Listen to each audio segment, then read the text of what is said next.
নমস্কাৰ মৰমৰ বন্ধু বান্ধৱীসকল, আজি আমি কেইটামান ইংলিছ অসমীয়াত অনুবাদ কৰিম। এতিয়া বলা আমি ভিডিঅ'লৈ আগবাঢ়ো। কিতাপখন মেজৰ ওপৰত থোৱা। Keep the book on the table. কলমটো মেজৰ ওপৰত আছে। The pen is on the table. বন্দুকটো বাকচত থোৱা। পাট the gun in the box. সূৰ্যটো আমাৰ মূৰৰ ওপৰত আছে। The sun is above our. আমি গছৰ তলত বহিছিলোঁ।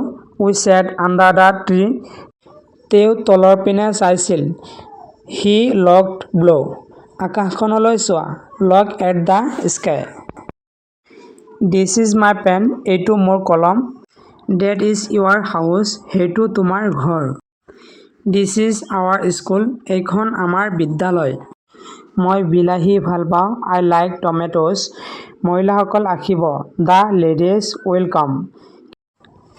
কেঁচুৱাটিয়ে হাঁহে। The baby লাউজ। আমাৰ 3খন বিদ্যালয় আছে। We have 3 university. এইবোৰ তোমাৰ পুতলা। This are your. ল'ৰাবোৰে খেলে। The boys play. ডামুৰিটো ক'লা। দ্য ক্লেফ ইজ ব্লেক।